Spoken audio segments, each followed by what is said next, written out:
सहनाववतु सहनौ भुनक्तु सह वीर्यं करवावहै तेजस्विनावधीतमस्तु मा विद्विषावहै।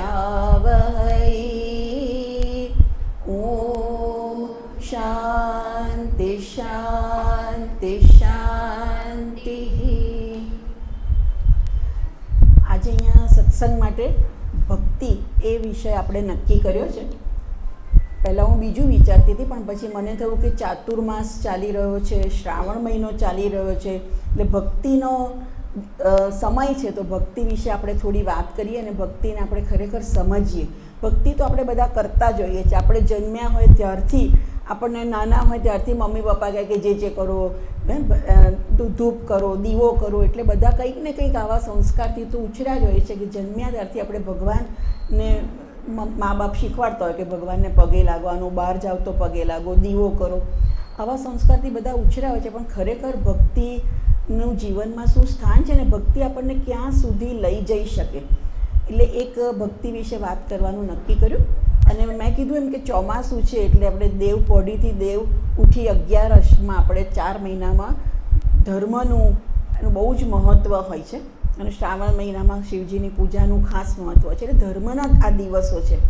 એટલે ઘણા લોકો અમારા જે સ્વામીજી છે વિદિતાત્માનંદજી, બધા જાણતા હશે નામથી, તો એમને ઘણીવાર સ્વામીજીને બધા પ્રશ્ન કરે કે કેમ અમુક જ દિવસે નામ લેવાનું. પહેલાં ધારો કે શિવરાત્રિ વખતે એવું ગોઠવે કે આપણે શિવ મહિનાનું પારાયણ કરીશું, તો જે લોકો હોય બધા આપણા સત્સંગીઓ પૂછે કે સ્વામીજી આ જ દિવસે કરવાનું શું મહત્ત્વ, પછી કરીએ તો ના ચાલે? તો સ્વામીજી હંમેશા સમજાવે કે જે દિવસે ધારો કે શિવરાત્રિ છે, તો આખું જે નક્ષત્ર અને ગ્રહોની પણ એરેન્જમેન્ટ એ પ્રકારની હોય કે આપણું મન જલ્દી સાત્વિક થઈ જાય અને એ વખતે આપણું મન એકાગ્ર થાય. એટલે આપણું આખી જે ભૌગોલિક કન્ડિશન એવી હોય છે કે આપણને એ ઈશ્વર સ્મરણમાં આપણને મદદ કરે. એટલે અમુક મહિના, અમુક સમયે ખાસ એવું કહે છે કે ભાઈ આ વખતે તમારે જેમ ગ્રહણકાલે તો ભગવાનનું નામ લેવું જોઈએ. પછી જેને આપણે કમોરતા કહીએ છીએ, શ્રાદ્ધ કહીએ છીએ, એ બધા સમયે તો કહે છે એ વખતે આખી ભૌગોલિક કન્ડિશન, ગ્રહ, નક્ષત્રનું સ્થાન એવા હોય કે તમને એ તમારું મનને એકચિત્ત કરવામાં અને પુણ્ય પણ વધારે મળતું હોય છે. તો એ રીતે તમને બહુ જ ફાયદો થતો હોય છે. એટલે આપણે ચોમાસામાં ઈશ્વર સ્મરણ, બધા ધર્મમાં લગભગ હોય છે કે ઈશ્વરનું સ્મરણ આપણે વધારે ને વધારે કરવાનું, જેને આપણે ભક્તિ કહીએ કે કંઈ ને કંઈ પ્રકારની આપણે ભક્તિ કરી રહ્યા છે. હવે ભક્તિ એટલે ખરેખર એમ કે છે કે ભક્તિ એટલે શું, તો કે ઈશ્વર માટેનો પ્રેમ, શ્રદ્ધા અને આદર. આ 3 વસ્તુ એની અંદર હોય કે ઈશ્વર માટે એક પ્રેમ છે, પછી ઈશ્વરમાં શ્રદ્ધા છે અને ઈશ્વર માટે આદર છે. આ 3 વસ્તુને આપણે ભક્તિ કહીએ છીએ, બરાબર. હવે ભક્તિમાં આપણે જાણીએ છીએ કે ભક્તિના ભાગવતની અંદર પણ 9ધા ભક્તિની વાત કરી છે. એની અંદર કે સ્મરણ, કીર્તનમ, પાદ સેવનમ, આત્મનિવેદનમ, વંદન, અર્ચનમ, આ બધી વસ્તુની ભક્તિના પ્રકાર કીધેલા છે કે આ બધા પ્રકાર છે કે તમે ઈશ્વરની સેવા કરો, પૂજા કરો, અર્ચના કરો, ઈશ્વરના પાદનું સેવન કરો, પોતાની જાતનું સમર્પણ કરો. આ બધા એક અલગ અલગ ભક્તિના પ્રકાર છે અને અલગ અલગ લોકોને અલગ અલગ વસ્તુ અપીલ કરતી હોય છે. ઘણાને ભગવાનની સેવા કરવાનું બહુ ગમતું હોય છે, ઘણાને ભગવાન વિશે વાંચવાનું બહુ ગમતું હોય, ઘણાને જપ કરવાના બહુ જ ગમતા હોય. એટલે દરેકના લાઇકિંગ પ્રમાણે બધા અલગ અલગ પ્રકારના ભક્તિ કરતા હોય છે. હવે ખરેખર ભક્તિને આપણે થોડીક પારમાર્થિક રીતે સમજવાનો પ્રયત્ન કરીએ કે ભક્તિ એટલે ખરેખર શું. આવું તો આપણે કરતા જ હોઈએ છીએ, પણ આમ ભક્તિની અંદર મેઇન વસ્તુ કહેતા હોય છે કે સેવા, ધ્યાન અને જ્ઞાનની સાધના. આ 3 વસ્તુ ભક્તિની અંદર હોવી જોઈએ. સેવા, પછી ધ્યાન અને ત્રીજી વસ્તુ છે જ્ઞાનની સાધના. એટલે જો વેદાંતની દ્રષ્ટિએ આપણે જઈએ ને તો સેવા એટલે કર્મયોગ. કર્મયોગની વાત સેવામાં કરે છે કે નિષ્કામ ભાવે કર્મ થાય એને આપણે સેવા કહીએ છીએ, બરાબર. પછી તમે ફૂલોની માળા બનાવવાની હોય, ઈશ્વર મંદિરની સફાઈ કરવાની હોય કે ઈશ્વરને અભિષેક કરવાનો હોય, પૂજા કરવાની હોય, એ નિષ્કામ ભાવે થતી વસ્તુને કર્મયોગ કહેવામાં આવે છે. પછી ઈશ્વરનું ધ્યાન ધરવાનું અને ઈશ્વરની જ્ઞાન સાધના. અને ભક્તિમાં મેઇન જે મહત્ત્વ છે એ આપણા અહંકારનું સમર્પણ કરવાનું, બરાબર. એટલે સ્વામીજી જ્યારે ભક્તિની વાત કરી, મેં કીધું કે નવધા ભક્તિને એ તો બધું આપણે જાણીએ છીએ, સમજીએ છીએ થોડે ઘણે અંશે, પણ ઈશ્વર અને જીવ એ બે વચ્ચેનો સંબંધ છે ભક્તિની અંદર, બરાબર. જીવ એટલે આપણે બધા અને ઈશ્વર. આપણે ઈશ્વરની પૂજા કરીએ, આરાધના કરીએ અને એ દ્વારા જીવ ઈશ્વરની આરાધના કરતો હોય છે. તો પહેલાં આપણે સમજીએ કે ઈશ્વર એટલે શું અને જીવ એટલે શું, બરાબર. તો જે ઈશ્વર જે છે ને એને હું થોડી અઘરી વાત કરવાની છું, કારણ કે સહેલી વાત તો તમને ખબર જ છે. એટલે ઈશ્વરે જે છે એને નિમિત્ત કારણ અને ઉપાદાન કારણ એવી રીતે આપણે ઓળખીએ છીએ. ઈશ્વરની આપણી સમજને આપણે વધારે સ્પષ્ટ કરીએ કે આપણે મૂર્તિમાં જોઈએ છીએ, લિંગમાં જોઈએ છીએ તો ઈશ્વર છે જ, પણ જગતના રીતે આપણે જોઈએ તો ઈશ્વર એક ઉપાદાન કારણ છે અને નિમિત્ત કારણ છે. શબ્દો કદાચ નવા હોઈ શકે, પણ થોડુંક હું તમને સમજાવું કે આ ધારો કે ઘડો હોય તો ઘડોનું નિમિત્ત કારણ એટલે કુંભાર ઘડો બનાવે, કુંભાર નિમિત્ત કારણ થયું અને માટી એ ઉપાદાન કારણ થયું. તો આ જગતના સંદર્ભમાં એવું કહેવાય છે કે ઈશ્વર નિમિત્ત કારણ તો છે, બરાબર. એટલે ઈશ્વર પાલક છે, સંહારક છે, સર્જક છે, જગતનું સર્જન ઈશ્વરે કર્યું છે અને ઉપાદાન કારણ પણ ઈશ્વર છે. એટલે આ એક યુનિક વસ્તુ છે, એક નવી વસ્તુ છે જે આપણે જાણતા નથી. કારણ કે આમાં માટી ઉપાદાન કારણ હોય પણ કુંભાર જે છે એ તો જુદો છે, પણ આમાં આપણે જગતના સંદર્ભમાં એવું કહે છે કે ઈશ્વર અને ઉપાદાન કારણ એ બંને એક છે. એટલે જેમ કુંભાર અને માટી બંને એક હોય એવી વાત છે, જેવું આપણે ખાસ એવું જોયું નથી. પણ એમ કહે છે કે ઈશ્વર જે છે એ માયા દ્વારા આ જગત રૂપે વ્યક્ત થાય છે. ઈશ્વર પોતાની માયારૂપી શક્તિ દ્વારા આ જગત રૂપે વ્યક્ત થાય છે. એટલે આ જગતમાં પણ જે છે એ બધું ઈશ્વર જ છે. આ હિન્દુ ધર્મની માન્યતા છે કે ઈશ્વર ખાલી દૂર બેઠો છે એવું નથી, પણ આ જગત રૂપે પણ ઈશ્વર છે. એટલે આપણે બધા ઈશ્વરના અંશ કહો કે ઈશ્વર જ છે. અને એટલે જ આપણા હિન્દુ ધર્મની અંદર બધી વસ્તુની આપણે પૂજા કરીએ છીએ. સ્વામીજી કહે કે જગતમાં શું છે તો કે ઈશ્વર જ છે, બીજું કંઈ છે જ નહીં. એટલે આપણે પીપળાની પૂજા પણ કરી શકીએ, નદીની પૂજા પણ કરી શકીએ, આપણે બધી વસ્તુની પૂજા, ગાયની પણ પૂજા આપણે કરતા હોઈએ છીએ, કારણ કે સર્વત્ર સર્વ વસ્તુમાં આપણે ઈશ્વર જોઈએ છે. એટલે આપણી સમજણ પ્રમાણે, હિન્દુ ધર્મની સમજણ પ્રમાણે ઈશ્વર એ આ જગતનો રચનાર, એનું પાલન કરનાર, સંહાર કરનાર તો છે જ, પણ ઈશ્વર આ જગત રૂપે પણ વ્યક્ત થયેલો છે. એટલે આ એક વસ્તુ છે કે ઈશ્વર સર્વત્ર છે. એટલે આ સ્ટેજે મને એક વસ્તુ કહેવાનું મન થાય કે ઘણા લોકો આપણે ઈશ્વરને એટલે એવી રીતે કહે છે કે ઈશ્વર આપણો શુભેચ્છક છે, ઈશ્વર હંમેશા આપણને મદદ કરનાર છે, આપણી ઈચ્છાઓને પૂરી કરનાર છે. પણ એટલે ઘણા લોકોને શું છે, શુભેચ્છક અથવા તો સુહૃદ એટલે શું હોય છે કે આપણે એનું સારું કરીએ કે ના કરીએ, ઈશ્વર આપણું હંમેશા ભલું કરતો હોય છે. એટલે આ સ્ટેજે મને એક વસ્તુ કહેવાનું મન થાય કે જ્યારે ઈશ્વરની આ પ્રકારની સમજ હોય ને તો પછી આપણને ઘણા લોકોને ઈશ્વરથી બહુ ડર લાગતો હોય છે. એટલે એ વસ્તુ મને ખાસ કહેવાનું મન થાય કે ઘણા લોકોને ઈશ્વર કે હું આ બે ભગવાન હોય તો આને પગે નહીં લાગું તો ઈશ્વરને ખરાબ લાગી જશે, હું રોજ દીવો કરું છું, આજે મારો દીવો રહી ગયો તો મને કંઈક ખરાબ થશે. તો આવી રીતની જે ઘણા લોકોની આવી સમજ હોય છે કે ઈશ્વરને ખરાબ લાગી જાય, ઈશ્વર રીસાઈ જાય અથવા તો ઈશ્વર મને સજા કરશે, તો આવી રીતનું ઈશ્વરનું પિક્ચર આપણા ધર્મમાં નથી. ઈશ્વરને હંમેશા શુભેચ્છક કીધો છે. આપણે જ ઈશ્વર છીએ, ખાલી આપણે અજ્ઞાનથી આપણે સમજતા નથી કે આપણે ઈશ્વર છીએ અને આપણે આપણી જાતને જીવ માની લઈએ છીએ, બરાબર. એટલે ઈશ્વરનું એક આવું એક ચિત્ર ભગવદ્ ગીતામાં, વેદાંતના ગ્રંથોમાં એ રીતનું આવે છે કે ઈશ્વર અને જીવ તો એક જ છે. એટલે જ્યારે જીવને પોતાને ખબર નથી કે હું ઈશ્વર છું અને એ પોતાને જીવ માને છે, ત્યારે ઈશ્વરની એ ભક્તિ કરે છે. પણ એ ભક્તિમાં હંમેશા એક આ પ્રકારનો ડર ના હોવો જોઈએ. ઈશ્વર એ પ્રેમ સ્વરૂપ છે, સચ્ચિત આનંદ છે, એ પ્રેમ સ્વરૂપ છે. એટલે આપણે બધા પણ એક પ્રકારના પ્રેમ સ્વરૂપ છીએ, પણ આપણને પ્રેમ અનુભવાતો નથી. કારણ કે શું થાય છે, ઉપનિષદમાં કોઈ એક જગ્યા એવી રીતનું કહે છે કે ભગવાને આખા જગતનું સર્જન કર્યું અને એમાં પછી એને પ્રવેશ કર્યો, બરાબર. એટલે આવું જ્યારે પ્રવેશની વાત કરે ને, તકલીફ થાય છે, કંઈ ઓછું સંભળાય છે. થોડું નજીક જશો ને તો પડઘા પડે છે એટલે સંભળાય છે. હા હા ઓકે. એટલે આપણા શાસ્ત્રમાં એટલે ઉપનિષદની અંદર આવી વાત કરે છે કે આખા જગતનું સર્જન કર્યું ને પછી ઈશ્વરે તેમાં પ્રવેશ કર્યો. તો એમ કે આ પ્રવેશ એટલે શું? પ્રવેશ એટલે શું? તો એમ સમજાવે છે કે જ્યારે જો હું જે કહું ને થોડું અઘરું લાગે અને કંઈ પૂછવું હોય તો પૂછજો. તો ઈશ્વરે આ બધું આખા જગતનું સર્જન કરીને એમાં પ્રવેશ કર્યો એટલે એમ કે છે કે આ જે ઘડાની રચના થાય ને, ઘડો બનાવે ને કુંભાર, તો ઘડાની અંદરનું જે આકાશ છે ને, ઘડાની અંદરની જે સ્પેસ છે, જે આકાશ છે ને, એને ઘટાકાશ કહેવામાં આવે અને આજુબાજુનું જે આકાશ છે એને મહાકાશ કહેવામાં આવે. એટલે આમ જુઓ તો ઘડો આકાશની અંદર જ છે, બરાબર, પણ હવે ઘડાની અંદર જે ઘટાકાશ થયું આટલું, એ ઘટાકાશ પોતે ઘડાની બાઉન્ડ્રીને કારણે એવું માને કે હું તો ઘટાકાશ જ છું, હું મહાકાશ નથી. એટલે એ ઘડાની અંદર રહેલા ઘટાકાશને એવું લાગે છે કે હું આટલું જ છું, હું આટલું સીમિત છું.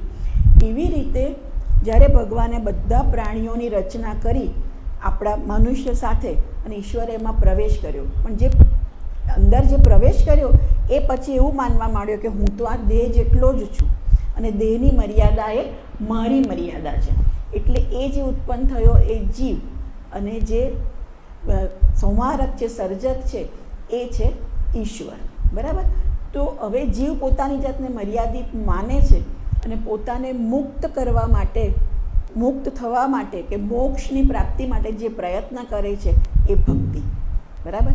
એટલે એ ભક્તિ એટલે શું? તો ઈશ્વરની પ્રાપ્તિ માટે, ઈશ્વરના જ્ઞાન માટે આપણે જે પ્રયત્ન કરીએ છીએ એને ભક્તિ કહીએ છીએ. પછી ભક્તિ આપણે સેવાના રૂપે કરીએ, ધ્યાન રૂપે કરીએ, ભગવાનનું જ્ઞાન પ્રાપ્ત કરવા માટે કરીએ, પણ જીવ ઈશ્વર બનવા માટે જે પ્રયત્ન કરે છે એને ભક્તિ કહે છે.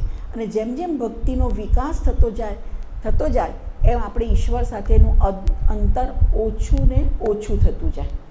અત્યાર સુધીમાં ખ્યાલ આવ્યો કે કોઈને આ ઘટાકાશ મહાકાશ શબ્દો બહુ મોટા લાગે છે? ક્લિયર છે બધાને? કંઈ પ્રશ્ન હોય તો પૂછી શકાય. એની અંદર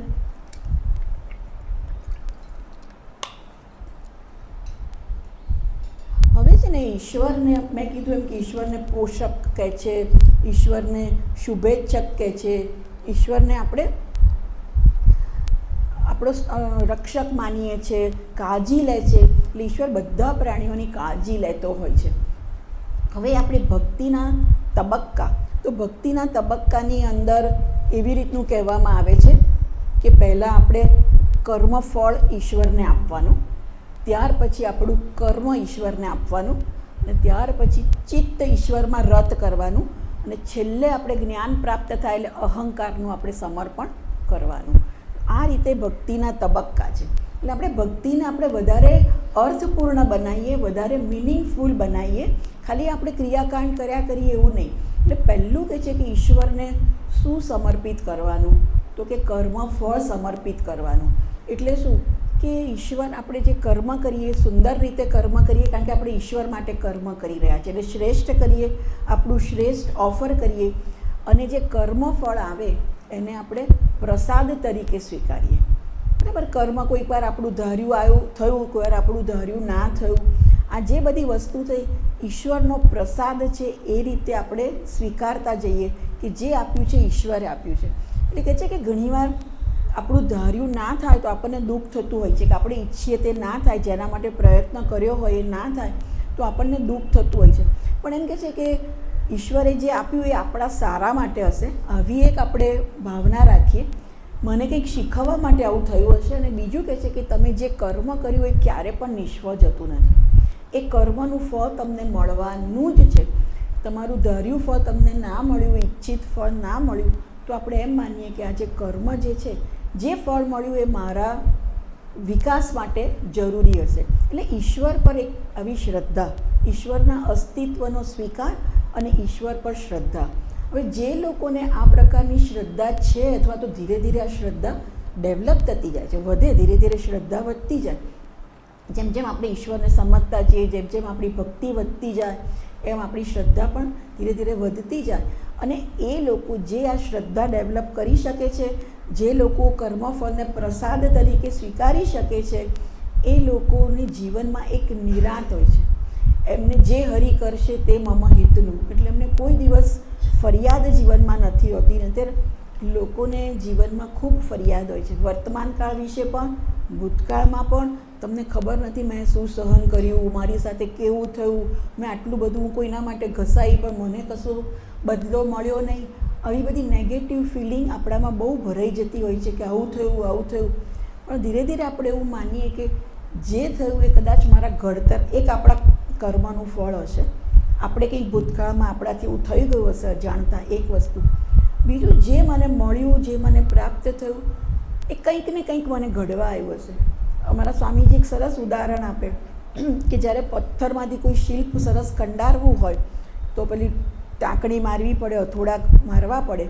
જેટલું આપણે ઈશ્વરને સહકાર આપીએ તો એ આપણામાંથી ખરાબ વસ્તુ બહાર કાઢતો જાય અને એક સરસ શિલ્પ આપણામાંથી કંડારાય પથ્થરમાંથી. તો એવી રીતે આપણા જીવનમાં પણ આપણે વસ્તુઓને આ રીતે સ્વીકારીએ કે કર્મફળ એટલે આપણે રાગ દ્વેષ એમાંથી આપણે ધીરે ધીરે મુક્ત થતા જઈએ. કારણ કે લોકો તો ઈશ્વર સાથે પણ ઝઘડો કરતા હોય છે કે આવું કેમ કર્યું, મને કેમ આવું ના આપ્યું, મેં તારી કેટલી પૂજા કરી, મેં તારા કેટલા અનુષ્ઠાન કર્યા. પણ ના, તમે જે કર્યું છે સારી ભાવનાથી કર્યું છે એટલે એ નકામું ક્યારે પણ નથી જવાનું. જે કર્યું એનું ફળ ચોક્કસથી મળવાનું છે. પણ જેટલું આપણે રાગદ્વેષને પ્રસાદ તરીકે સ્વીકારતા જઈશું ને તો ભક્તિમાં તો આપણને કહે છે કે ઈશ્વર પ્રત્યેની શ્રદ્ધા તમારી વધશે. પણ આ કશું આપણે એના બીજું ના કરીએ ને તો આપણું જીવનમાં પ્રસન્નતા વધશે. આપણા જીવનમાં જે ફરિયાદ છે, કકળાટ છે, દુઃખ છે એ ધીરે ધીરે ઓછું થતું જશે. જો ઈશ્વર પર આવા પ્રકારનો વિશ્વાસ આપણે રાખીએ કે ઈશ્વર જે આપે છે એ મારા સારા માટે આપે છે, બરાબર. એટલે પહેલું આપણે ઈશ્વરને અર્પણ કરવાનું છે આપણું કર્મ ફળ. તું જે આપે બરાબર છે, મારી કોઈ માંગણી નથી. પછી આપણે અર્પણ કરવાનું છે એ આપણું કર્મ. એટલે ધીરે ધીરે આપણે કર્મને અર્પણ કરતા જઈએ. એટલે કેવું છે કે કર્મ હું નિષ્કામ ભાવે કરું છું અને ઈશ્વરને કર્મ અર્પણ કરું છું. કર્મફળ તો આપણે આપી જ દીધું, એટલે ફળની તો આપણને ચિંતા છે નહીં. છતાં પણ આપણે જે પરિસ્થિતિમાં છીએ એ પરિસ્થિતિમાં આપણે કંઈ ને કંઈ કર્મ કરવાના છે. ઘર માટે, સમાજ માટે, સંસ્થા માટે, નોકરી કરતા હોઈએ તો ઓફિસ માટે આપણે કામ કરવાના છે. તો જેટલું બનીએ એટલું આપણે કર્મને નિષ્કામ કરતા જઈએ કે મારે કંઈક આ કર્મમાંથી કંઈ જોઈતું નથી. એટલે એમ કહે છે કે હું કંઈ લાભ મળે એના માટે કર્મ નથી કરતી, પ્રશંસા મળે એના માટે હું કર્મ નથી કરતી, આ કર્મ દ્વારા મારી વાહ થાય એના માટે હું કર્મ નથી કરતી. તો આ રીતે આપણા કર્મને આપણે શુદ્ધ બનાવતા જઈએ અને એમાં આપણે દ્રષ્ટિ મનમાં રાખીએ કે કર્મ કરવાની તક અને કર્મ કરવાની શક્તિ, સૂઝ એ બધું આપણને ઈશ્વરે જ આપેલું છે. મારું આમાં કંઈ છે નહીં. તો એ રીતે આપણે વિચારી અને કર્મ આપણે શ્રેષ્ઠ રીતે કરીએ અને પછી કર્મ માટે આપણે અભિમાન પણ ના હોય અને કર્મ દ્વારા આપણે કશું જોઈતું નથી. વસ્તુઓ તો નહીં જ પણ સૂક્ષ્મ સ્તરે. અને આ બધી વસ્તુઓ હંમેશા કહેતી હોઉં છું કે આપણે આપણી જાત પર કામ કરવું પડે. ઓટોમેટિક નથી થતી કે મેં ભક્તિ કરી, અનુષ્ઠાન કર્યું એટલે મારામાંથી આ વસ્તુ જતી રહેશે, એવું નથી. અનુષ્ઠાન એ બધી વસ્તુ દ્વારા આપણને ઈશ્વરની કૃપા પ્રાપ્ત થાય છે. એટલે કહે છે કે ભક્તિમાં એવું છે કે જે ભક્ત છે એના પક્ષે નિષ્ઠા છે, પ્રયત્ન છે, શ્રદ્ધા છે અને ઈશ્વરના પક્ષે અનુગ્રહ છે. એમ કહે છે કે તમે ભક્તિ કરો, ઈશ્વર તમને મુક્ત કરવા માટે તત્પર જ છે. ઈશ્વરના પક્ષે પણ એવી તત્પરતા છે. એટલે ઈશ્વરની કૃપા આપણને મળી રહેતી હોય છે. પણ જ્યારે મનની વાત આવે તો આપણે મનની વૃત્તિઓ સાથે આપણે કામ કરવું પડે. હું હંમેશા આપણા વર્ગમાં પણ કહેતી હોઉં છું કે કોઈ જાદુની છડી નથી કે જતું રહ્યું, બરાબર. આપણે જોવું પડે કે ભાઈ મને કોઈ કર્મ કર્યા પછી નિરાશા જન્મી તો મને શું આશા હતી. લોકો મારી કદર કરે, લોકો મારી વાહ કરે, મારા કામની નોંધ લે, આવી બધી આપણી અપેક્ષાઓ સૂક્ષ્મ સ્તરે પણ હોય છે. તો એ પણ આપણે નક્કી કરીએ કે ના, મને એવું કંઈ કોઈએ નોંધ લીધીને કીધું તો સરસ, પણ ના નોંધ લીધીને ના કીધું તો હું અપસેટ થઈ જાઉં, એવું ના બને, બરાબર ને. આપણે રસોઈ બનાવીએ ત્યારે થાય છે ને કે બધા કહે કે બહુ સરસ બન્યું છે, બહુ સરસ બન્યું છે, બરાબર છે. પણ ધીરે ધીરે આપણે આવી અપેક્ષામાંથી મુક્ત થતા જઈએ. કારણ કે આવી અપેક્ષા પૂરી ના થાય તો આપણને નિરાશા જન્મતી હોય છે. એટલે આપણે એક ધ્યેય રાખીએ કે મારી પ્રસન્નતા જળવાઈ રહે અને મારી પ્રસન્નતા આ બધી વસ્તુઓથી અસર ના પામે. એટલે પહેલાં આપણે ભક્તિમાં આપણે કર્મફળ, ભક્તિ હોય તો જ, ઈશ્વર માટે પ્રેમ હોય તો આપણે કર્મફળ જવા દઈએ. ઈશ્વરે જે આપ્યું જે હરિ કરશે તે મમ હિતનું, એટલે ઈશ્વર તો બેઝમાં છે જ, જ્યારે કર્મફળની આશા નથી રાખતા. પછી આપણે કર્મ છોડીએ છીએ, એ કર્મ હું જે કરું છું એ શક્તિ પણ ઈશ્વરે મને આપી છે, સૂઝ પણ ઈશ્વરે આપી છે, ને એ તક પણ ઈશ્વરે આપી છે. તો એ કર્મની પણ મને કોઈ અપેક્ષા નથી. આ રીતનું આપણે ઈશ્વરનું અનુસંધાન કરતા જઈએ આપણા આ કર્મ દ્વારા, અને મનમાંથી આપણે આવી બધી અપેક્ષાઓ આપણે છોડતા જઈએ. ત્યાર પછી ઈશ્વર સાથેનું ધ્યાન એ ત્રીજું આવે છે. એટલે ઈશ્વર સાથેનું સતત અનુસંધાન. ઈશ્વર સાથેનું આપણા મનને બહાર ફરવાની બહુ જ ટેવ હોય છે, બરાબર. જે લોકો જપ કરે છે એમને ખબર છે કે કાં તો મન શાંત પડે એટલે ઊંઘ આવી જાય, એક ઊંઘ આવી જતી હોય છે, બરાબર, ઝોકું આવી જાય, આપણી માળા હાથમાંથી પડી જાય. અમારા સ્વામીજી જ્યારે શિબિરમાં મેડિટેશન કરાવે ને તો લોકોના નસકોરા બોલવા માંડે. એટલે ઘણીવાર અમુક લોકો સ્વામીજીને કહે કે ભાઈ ફલાણા ભાઈ બહુ નસકોરા બોલાવે છે. સ્વામીજી કહે કે નિરાતે ઊંઘે છે ને તો એને નિરાતે ઊંઘાડવાનું ફળ આપણને મળશે. એટલે એ રીતનું છે કે આપણા મનને શું ટેવ છે, સતત આપણે કંઈ કર્યા કરીએ, એટલે જ્યારે મન શાંત પડે ને ત્યારે ઊંઘ આવી જાય, અથવા તો મન ભમ્યા કરે તો બીજે જતું રહે, બરાબર. એટલે આ બધા વચ્ચે આપણે ધીરે ધીરે આપણા મનને ટ્રેન કરી, થોડીક મનને ટ્રેન કરીને ઈશ્વરમાં લગાડવાનું છે. એટલે એના માટે આપણે થોડો વૈરાગ્ય જોઈએ, આપણી ઇન્દ્રિય પર કંટ્રોલ જોઈએ. ઘણીવાર થાય ને આમ નિરાતે બેસીને જપ કરતા હોય તો કે ચાલ એક કપ ચા પીએ, આપણા મનમાં આવી ઈચ્છા થાય કે લાવ એક કપ ચા પીએ. કાં તો એવું થાય કે પહેલાંને ફોન કરવાનો રહી ગયો, અને આ કરવાનું રહી ગયું, બધું પેન્ડિંગ કામો આપણને યાદ આવવા માંડે. એટલે આપણે મનને ધીરે ધીરે શાંત પડવાની અને ઈશ્વરમાં જોડવાની એ આપણે કેપેસિટી આપણે ડેવલપ કરવાની છે. નહીંતર મન ભાગ કર્યા કરે, એક પછી બીજું કામ, બીજા પછી ત્રીજું કામ. એટલે એ એક વસ્તુ હોય. અને બીજું મેં કીધું કે મનની ચંચળતા હોય, અથવા તો પછી મન ઊંઘમાં સરી પડે, તમસમાં સરી પડે. આ બધાની વચ્ચે આપણે આપણા ઇન્દ્રિયો પર સંયમ લાવી અને ધીરે ધીરે આપણા મનને ઈશ્વરમાં જોડવાનું છે. જેટલું મન આપણું ઈશ્વરમાં રત રહેશે એ આપણી ભક્તિમાં આપણે આગળ ને આગળ વધ્યા છે એવું આપણે કહી શકાય. ઈશ્વરની પ્રાપ્તિમાં આપણે આગળ વધ્યા છે, આ રીતનું કહી શકાય.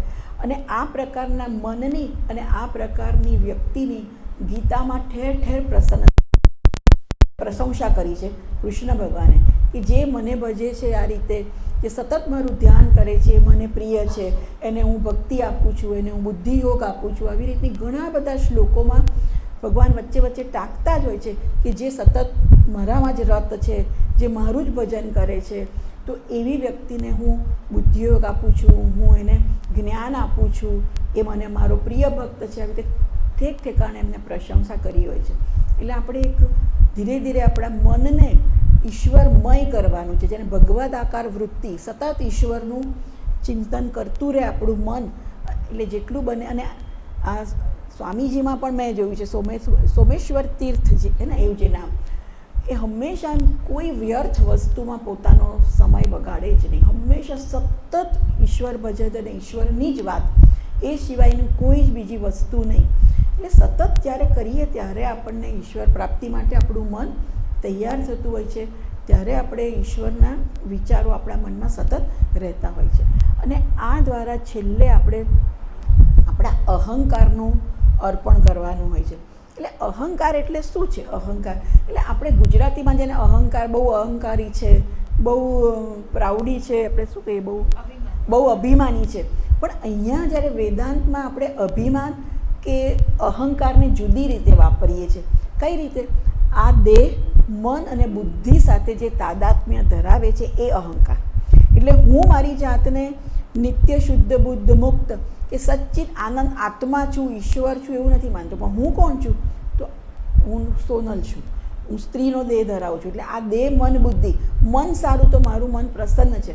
મારી બુદ્ધિમાં મર્યાદા તો હું એમ માનું કે ભાઈ મારામાં યાદ શક્તિ નથી, મને આટલું બધું યાદ રહેતું નથી. એટલા દેહ, મન, બુદ્ધિને હું માનવું, એને દેહનું અભિમાન ધરાવું છું, અથવા તો આ દેહમાં હું અહંકાર ધરાવું છું. આપણે ગુજરાતીનો અહંકાર નહીં કે બહુ અભિમાની છે અને બહુ અહંકારી છે એવું નહીં, પણ આ આઈડેન્ટિફિકેશન, આ શરીર, મન, બુદ્ધિ સાથેનું આઈડેન્ટિફિકેશન. એને તો ધીરે ધીરે આ દેહમાંથી મારું તાદાત્મ્ય છૂટતી જાય અને હું ઈશ્વર સાથે વધારે ને વધારે ઈશ્વરની સાથે હું સમર્પિત થતી જાઉં, ઈશ્વરનું સાથે એકત્વ મને આવતું જાય અને આ દેહ સાથેનું તાદાત્મ્ય છૂટતું જાય. એ આપણો ભક્તિનો છેલ્લો ગોલ છે કે જ્યાં આપણે ઈશ્વર સાથે છેલ્લે ઐક્ય અનુભવે. એટલે ભક્તિ એટલે આવી રીતે ધીરે ધીરે આપણે પ્રોગ્રેસ કરવાનો છે અને ધીરે ધીરે હું જ ઈશ્વર છું, શિવોહમ શિવોહમ, બરાબર, હું જ શિવ છું, હું જ સચ્ચિદાનંદ આત્મા છું. એ રીતે એટલે કહે છે ને કે હંમેશા દરિયાનું પાણી હોય કે એક ટીપું આપણા ઘરનું પાણી હોય, પણ તત્વ તો બંનેનું સરખું છે, H2O, બરાબર. એવી રીતે ઈશ્વર હોય કે આ દેહમાં રહેલા આપણે હોઈએ, સાર તત્વ પરમાર્થ તો બધા સેમ છે. એટલે ભક્તિ દ્વારા આપણે ધીરે ધીરે ઈશ્વરનું નજીક ને નજીક જવાનું છે.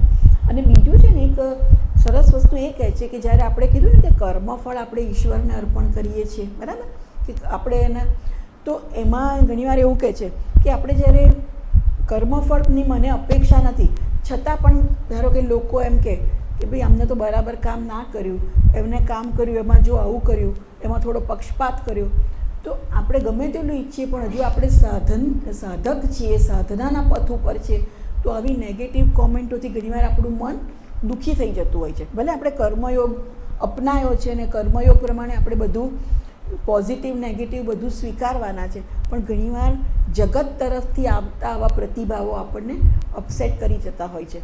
તો એ વખતે એમ કહે છે કે શું આપણને સારું, ઈશ્વરની ભક્તિ માટે પૂજા, બરાબર, પૂજા તમે કરો તો પૂજામાં તમે જ છો અને ભગવાન છે. તો પૂજા વખતે સતત તમારું મન પૂજાની અંદર રહે છે. એટલે ભલે અનેક વસ્તુ તમે કરો છો, અર્ચના કરો, આરતી કરો, દીવો કરો, ભગવાનના સ્તોત્ર પાઠ કરો, પણ સતત તમારું મન ભગવાનમાં રહે છે. એટલે એક પૂજા, પછી આવી રીતે કથાનું શ્રવણ, સંકીર્તન એટલે ભજન, એ બધા પણ આપણા ઈશ્વર સાથેના તાદાત્મ્ય અનુભવવાના બધા બહુ જ સુંદર સાધનો છે. કથાનું શ્રવણ એ પણ એમાં આપણે હંમેશા એટલું વખત આપણે એકદમ આપણામાં એક ઉત્સાહ જન્માવે છે કે નહીં, ના મારે તો હવે આ કરવું જ છે, અથવા તો જે આપણે કરતા હોય એમાં આપણી શ્રદ્ધા બળવત્તર થતી જતી હોય છે. એટલે કથા એટલે જ્યારે આપણે કર્મયોગ કરવાનું કે પણ કર્મયોગમાં જગતના પ્રતિભાવથી આપણે ઘણીવાર અસર પામતા હોઈએ છીએ. તો પૂજા છે, કથાનું શ્રવણ છે, પછી આવા સત્સંગના જે આપણા પ્રસંગો હોય છે એ, સંકીર્તન, એ બધું પણ આપણી ભક્તિમાં ખૂબ વધારો કરે છે. ઈશ્વરનો અનુગ્રહ પ્રાપ્ત કરવામાં આપણને બહુ જ મદદરૂપ થાય છે એ બધી વસ્તુ. અને આ જે પાઠ એવો છે કે ઈશ્વરના અનુગ્રહ વગર આપણે કરી શકતા નથી હોતા. એટલે આપણે જે કરીએ છીએ કરવા માટેનું પ્રેરક બળ પણ ઈશ્વર આપે, આપણે જે પુરુષાર્થ કરીએ છીએ પુરુષાર્થ કરવાની શક્તિ પણ ઈશ્વર આપે. એટલે આ બધા સાધનો દ્વારા પણ આપણે ભક્તિ કરતા હોઈએ છીએ અને આ બધા સાધનોથી આપણે પરિચિત છીએ જ. અને મેં કીધું એમ કે નવદા ભક્તિની વાત કરી છે, એની અંદર શ્રવણ, કીર્તન, પાદ સેવનમ, વંદનમ, અર્ચનમ, આત્મનિવેદનમ, એ બધી વસ્તુની વાત છે. પણ બધા દ્વારા મેં કીધું એમ કે આ બધા સાધન દ્વારા આપણો પ્રયત્ન રહે છે જીવભાવમાંથી છૂટવાનો, ઈશ્વર સાથે ઐક્ય સાધવાનો, બરાબર. તો આટલું ભક્તિ વિશે હું આજે કહું છું. કોઈને કંઈ પ્રશ્ન હોય કે વધારે જાણવું હોય તો પૂછી શકે. એ પ્રશ્ન હોય તો કોને, તો પછી આપણે શાંતિપણથી પૂરું કરીએ. કંઈ અઘરું લાગ્યું કંઈ શબ્દો કે બરાબર? સારું. કોઈને કંઈ પૂછવું છે કે હું શાંતિપાઠ કરું? કરીએ ને? હા, બોલો બોલો.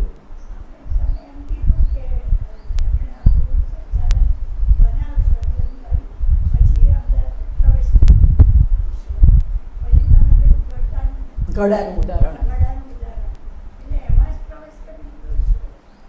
ઈશ્વરે દરેક ઉપાધિમાં પ્રવેશ કર્યો. આ આપણી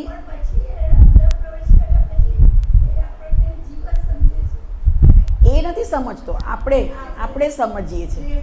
આપણે પછી માની લઈએ છીએ કે હું દેહ છું. જેમ આ ઘટાકાશ થયું અંદરનું, એ ઘટાકાશ પોતે માની લે છે કે હું તો ઘટાકાશ જ છું અને મહાકાશ કરતાં હું બહુ નાનકડું છું. એટલે ભ્રમ થાય છે ઘટાકાશને, અજ્ઞાન છે ઘટાકાશને. ના, એ અંદર જે ઈશ્વર છે એ જ આપણે એને, એ પોતે એવું માની લે છે કે હું આ ઉપાધિ જેટલો જ છું. એટલે પોતાને જીવ માનવા માને છે, પોતે જીવ માની લે છે અને પછી એ ઈશ્વરને પ્રાપ્ત કરવા પ્રયત્ન.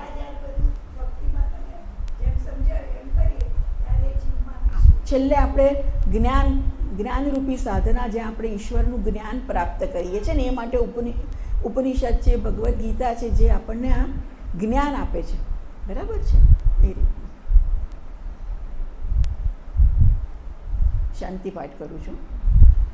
ઓમ પૂર્ણમદ પૂર્ણમિદમ પૂર્ણાત પૂર્ણમુદચ્યતે પૂર્ણસ્ય પૂર્ણમાદાય પૂર્ણમેવાવશિષ્યતે. ઓમ શાંતિ શાંતિ શાંતિ. હરિ ઓમ. શ્રી ગુરુભ્યો નમઃ. હરિ ઓમ.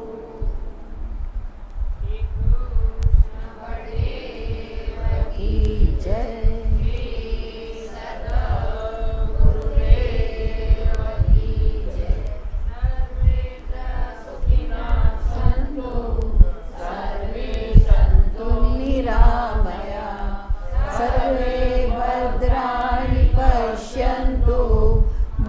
કશ્ચિદ દુઃખભાગ ભવેત. ઓમ શાંતિ શાંતિ શાંતિ.